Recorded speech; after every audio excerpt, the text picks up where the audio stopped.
Tank चलने के काबिल नहीं है, तो आप कह रहे हैं की मूवमेंट के लिए मेरे पास डीजल नहीं है। बेशक it is a public statement कि मैं हमारे जहाज नहीं चलते और टैंक नहीं चलते, ये तो बिल्कुल कहीं भी एक्सेप्टेबल नहीं हो सकता। तो कैसे करेगा गरीब बंदा गुजारा? पता नहीं। जज्बा ईमानी, उस जज्बा ईमानी की वजह से एक वक्त की रोटी के लिए तरस रहे हैं, और दूसरी तरफ जज्बा कहाँ से आया? तो मुझे लगता है जज्बा कहाँ से आया, क्योंकि पाकिस्तान का वजूद अमल में आया था इस्लाम के नाम पर। ये जो जज्बा ईमानी है, ये ईमान का जज्बा है, जज्बा बहुत ज्यादा था। तो ये जो जज्बा होता है ये सब कुछ होता है। मैं दोबारा कहना चाहूंगी कि जज्बा ईमानी, जो ईमान की ताकत होती है, ईमान का जज्बा होता है, वो सबसे बड़ा स्किल होता है। हामिद मीर एक बहुत फेमस पाकिस्तानी जर्नलिस्ट हैं। छाती पे 2 गोलियां खाई हैं हामिद मीर ने सच के लिए। हामिद मीर का ये कहना है, उन्होंने इंटरव्यू उनका हुआ, और ये जो इंटरव्यू हुआ उसने, इस इंटरव्यू के दौरान नसीम जहरा हैं, एक बड़ी सीनियर सहाफी हैं वो भी, और नसीम जहरा को इंटरव्यू देते हुए उन्होंने जनरल कमर जावेद बाजवा को कोट करा। टैंक चलने के काबिल नहीं है, तो आप कह रहे हैं की मूवमेंट के लिए मेरे पास डीजल नहीं है। बेशक ठीक है जी, इस तरह की बातें की थी ना। नॉर्मली ऐसा आर्मी चीफ के कोर्ट मार्शल होना चाहिए, और मुझे अब कहना पड़ेगा, मैं अंदर कमरे में कहती रही हूँ, बट मुझे कहना पड़ेगा कि इस तरह नहीं होता। 20-25 सहाफियों को सामने बिठा के आप उनको कह रहे हैं कि पाकिस्तान आर्मी लड़ने के काबिल। इसका मतलब आप दुनिया को बता रहे हैं। हामिद मीर ने यह बोल दिया कि साहब बाजवा साहब ने बोला उनके सामने, हामिद मीर के सामने, वो कह रहे हैं कि कहीं सुनी बात नहीं है, मेरे सामने बोला है जनरल बाजवा ने, हमारे टैंकों में तेल नहीं है, हमारे जो ट्रूप्स हैं, जवान हैं, वो एक जगह से दूसरी जगह मूव नहीं कर सकते, हम लोग इस काबिल नहीं है कि कश्मीर के लिए हम भारत से लड़े। मुझे हर समय लगता था कि पाकिस्तान जो यार कश्मीर कश्मीर कश्मीर कश्मीर करता है, मतलब कोई ऐसा प्लेटफॉर्म नहीं छोड़ा।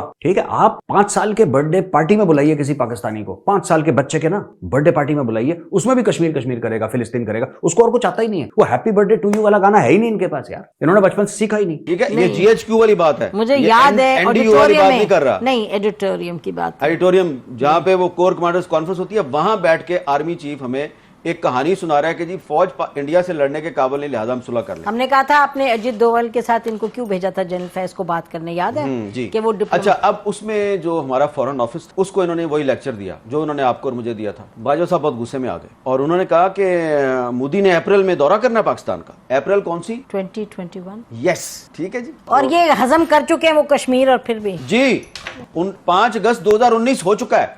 ठीक है, आप खुद सोचना इसको। पाकिस्तान इसलिए दोस्ती करना चाहता है भारत से क्योंकि टैंकों में तेल नहीं है और उनके पास पैसे नहीं। वो इसलिए अमन और शांति नहीं चाहता भारत से या भारत के साथ, क्योंकि वो दिल से चाहता है। और यही बात मैंने चाणक्य डायलॉग्स में पिछले हफ्ते 10 दिन पहले भी कही थी। आपको याद होगा, मैंने ये बोला था कि जिस दिन पाकिस्तान के पास 10 अरब से ज्यादा फॉरेन एक्सचेंज रिजर्व्स होंगे और ये समस्या टल जाएगी जो आज की तारीख में पाकिस्तान के पास है, जिससे पाकिस्तान घिरा हुआ है, पाकिस्तान फिर जिहाद करेगा। और बाजवा साहब जो हैं, उन्होंने जनरल फैज और अजीत डोवल के जरिए मोदी का दौरा पाकिस्तान भी जो है वो उसकी डेट भी फिक्स की हुई है। मैंने वैसे इस पे आपकी, वैसे मैं अपने व्यूअर्स को भी बता दूं कि मैंने शाह कुरैशी साहब से ये बातें सारी पूछी, उन्होंने कंफर्म भी की, लेकिन उन्होंने कहा जब तक चेयरमैन जो है वो मुझे इजाजत नहीं देगा तो मैं उस पर नहीं बोल सकता ना, क्योंकि ये स्टेट सीक्रेट के जुमरे में आता है। लेकिन हमें तो बोलना है, ये हमें तो अब आप इसमें ये देखें कि इमरान खान जो है वो कहता है बाजवा का कोर्ट मार्शल करें। बाजवा ने मेरी हुकूमत के खिलाफ साजिश की, मेरी हुकूमत गिरा दी, मेरे साथ ये कर दिया, मेरे साथ वो कर दिया। भाई जो उसने कश्मीर के साथ किया उस पर आप क्यों नहीं बोलते? नहीं, मैं आपको बताऊं, हमें जो पब्लिक स्टेटमेंट कोई आर्मी चीफ ऐसी दे,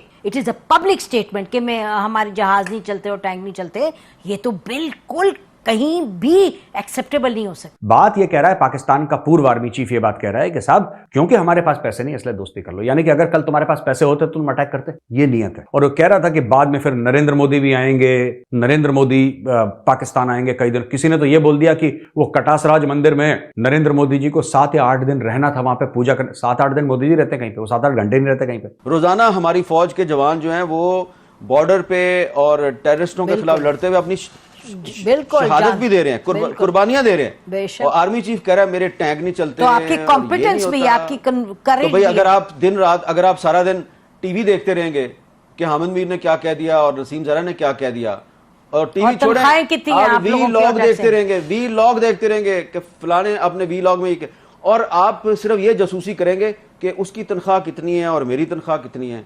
आपको याद है ना, एक और मीटिंग में उन्होंने तनख्वाहों का मसला छेड़ दिया, हर मीटिंग में कि तुम्हारी तनख्वाह इतनी है, मेरी इतनी है। और भाई आप आर्मी चीफ हैं, इतने बड़े आर्मी हाउस में रहते हैं, इतना आपका प्रोटोकॉल है, जहाज है आपके पास, और आपने एंकरों के साथ मुकाबला लगाया हुआ है।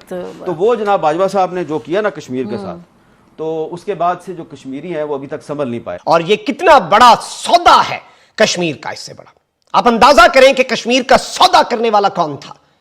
मतलब आप बुला रहे हैं मोदी को अगस्त 5, 2019 के मूव के बाद पाकिस्तान, कश्मीर का स्टेटस बदल गया, उसके बाद मोदी बुला रहे हैं आप।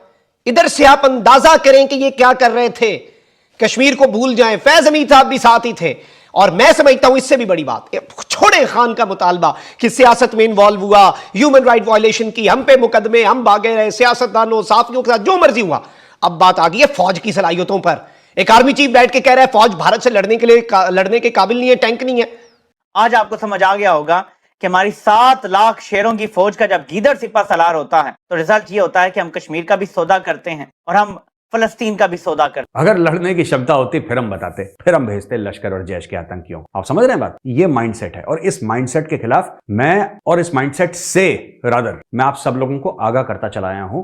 जब भी ये जो पूरा ना आप सोशल मीडिया पे देखेंगे, यूट्यूब के वीडियोस, भारत पाक दोस्ती, ये वीडियो पहले क्यों नहीं है? यूट्यूब का ये 2-3 महीने से शुरू हुआ है, 6 महीने से शुरू हुआ है, 1 साल से शुरू हुआ है। यूट्यूब तो बहुत पुराना है, यूट्यूब तो बहुत पुराना है। आपने कभी ऐसे प्यार मोहब्बत के वीडियोस देखे? नहीं देखे आप। क्या आपने ऐसे वीडियोस देखे कि आओ हम सब एक ही लोग हैं और हम सब एक ही सोसाइटी के हैं, हम भाई भाई हैं जो मेले में बिछड़ गए थे, हम दोनों की अम्मा निरुपा रॉय टाइप की? वो पिक्चर नहीं आता पुराना कि निरुपा रॉय घूम रही थी, 2 मेले में 2 भाई बिछड़ गए। ये जो स्टोरी आपको सुना रहे हैं ना, ये स्टोरी मजबूरी की स्टोरी है। और कमर जावेद बाजवा वही बात कह रहा है जो आज आम पाकिस्तानी कह रहा है कि भारत के साथ कुछ कर लो तो हमारे वारे न्यारे हो जाए। लेकिन जिस दिन इनका पेट भरा होगा ये फिर काटेंगे। मैं आपको बता रहा हूं, पाकिस्तानी डीप स्टेट है ही ऐसा, not to be trusted, not to be trusted. At this opening of the Apple Store.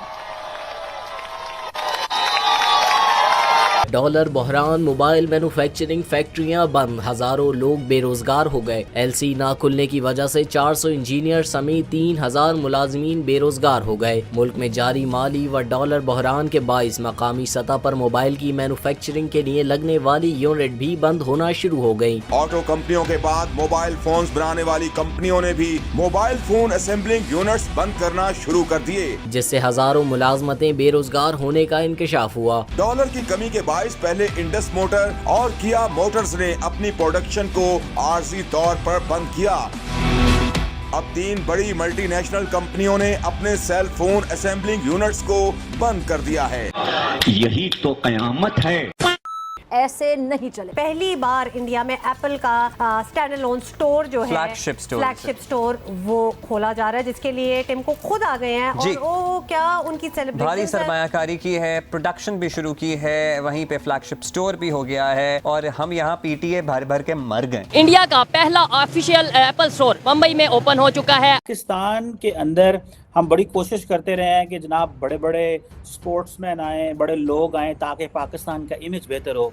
लेकिन एक एप्पल के सीईओ टिम कुक जो है वो इंडिया आए हैं और पूरी दुनिया ने उसको हाईलाइट किया है। आज मैं एक यंग लड़के से मिल रहा था, वो कह रहा था कि जो मुझे इस चीज़ की तकलीफ है ये है कि हमारी उम्मीदें टूट गई हैं। तो अक्रॉस द बॉर्डर क्या हो रहा है? अक्रॉस द बॉर्डर ये हो रहा है कि दुनिया की सबसे बड़ी टेक कंपनी, आपको पता ही है एप्पल, उसके टिम कुक जो हैं वो माधुरी के साथ खाना खा रहे हैं। पहला एप्पल स्टोर ओपन लाहौर की सबसे बड़ी मोबाइल मार्केट है कि आखिर क्या वजह है? पाकिस्तान भी दुनिया की 5वीं बड़ी आबादी है, पाकिस्तान में भी बहुत ज्यादा लोग मोबाइल यूज भी करते हैं और खरीदते भी हैं, लेकिन फिर भी यहाँ पर बड़ी बड़ी कंपनीज जैसे कि एप्पल की अगर बात करें, इवन सैमसंग भी यहाँ से अपनी मैन्युफैक्चरिंग को हटा चुकी है। चाइनीज कंपनी भी काफी हद तक यहाँ से मैन्युफैक्चरिंग खत्म करते नजर आ रहे हैं। आखिर क्या वजह है कि मल्टीनेशनल कंपनीज का ट्रस्ट पाकिस्तान से कम होता नजर आ रहा है? मतलब अब तो फोन नया खरीदा ही नहीं जा सकता क्योंकि फोन सस्ता होगा, टैक्स ज्यादा होता है। तो ये हमारे यहाँ हो रहा है और ये आप जरा तस्वीरें देख लेना, ये उनके यहाँ हो रहा है।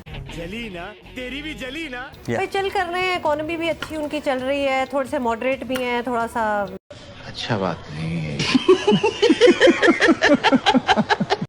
दुनिया की कंट्रीज अगर इंडिया की बात करें, जैसे मैंने बोला वहाँ पे अभी रिसेंटली आज कल की खबर है कि वहाँ पे एप्पल स्टोर ओपन। सुने देखे, कहने का मकसद ये है कि इमरान खान की हुकूमत आई, ठीक है, उसमें ओप्पो कंपनी भी आई पाकिस्तान में, इन्फिनिक्स कंपनी भी आई, टेक्नो भी आई, सैमसंग भी आई, उन्होंने अपनी फैक्ट्रियां लगाई। सैमसंग भी आई जी, उन्होंने लगाई। उससे पहले ओप्पो तो उससे पहले की भी यहाँ पे कर रहे लगाई, उन्होंने लगाई। जैसे ही इमरान खान की हुकूमत खत्म हुई, ठीक है, उन्होंने अपनी फैक्ट्रियां बंद की, चले गए। बहुत तेजी से बंद। आपने भी देखा कि जो चीज एक 35,000 रुपए की थी वो इमरान खान की हुकूमत के बाद 60,000 रुपए को हाथ लगाया उन्होंने जाके। ठीक है। अब एक चीज़ कंपनी हमें पहले 35,000 रुपये की दे रही थी, वो 60,000 रुपये की कैसे देगी? ठीक है, टैक्सेस इतने लगा दिए उन्होंने अपनी फैक्ट्रियाँ बंद की, अपने जिधर पहले उनके गोदाम थे, जो भी फैक्ट्री थी, उधर चले गए। आपके पास अब आप पता है कि यहाँ के बड़े ऐसे मोबाइल हैं, इवन अगर आईफोन की बात करें या और दूसरे मोबाइल हैं जो कि कंपनियाँ बाहर की हैं, वहाँ की असेंबलिंग इंडिया से या चाइना से होती है और फिर पाकिस्तान में सेल होती है। हम आपस में लड़ाई, आपस में मेरी बात सुने कि देखो इंडिया का कह रहे हैं कि यार इंडिया ये हमारे से नीचे है, फलाना। आज जाके आप उधर देखें तो भी उन्होंने कितनी तरक्की की है। आज पाकिस्तान में एक चीज़ 20,000 रुपये की है, उधर जाके देखें आपको वही चीज़ 10,000 रुपये में मिलेगी। 10,000 आपने ज्यादा बताया है, वो 6,000 में पाल दे रहा हूँ आपको। क्यों? क्योंकि वो तरक्की कर रहा है। यही लोग है, ये लोग अवाम का ना सोच रहे हैं ना कुछ कर रहे हैं। कि अल्लाह के नबी का भी हुक्म था कि यहूदों ने सारा आपके दोस्त नहीं हो सकते, और मुसलमानों के खिलाफ हमेशा से साजिश होती रही हैं। अब आपका ख्याल है जो बाहर की कंपनियां वो यहूदों ने सारा ही है ना, कोई मुसलमान तो नहीं है। इमरान खान के दौर में आपने कहा आ जाती है, मैं वही बात बताता हूँ, चाइना वाले भी तो नॉन मुस्लिम है ना। मैं वही बात बताने लगा हूँ ना कि आहिस्ता आहिस्ता निशानियाँ तो ऐसी पूरी होनी है ना। अब चाहे इमरान खान आ जाए, चाहे कोई और हुक्मरान आ जाए, ये आहिस्ता आहिस्ता वही पे आना है। ये इस्लाम ने फैलना है, इसी तरह ही फैलना है।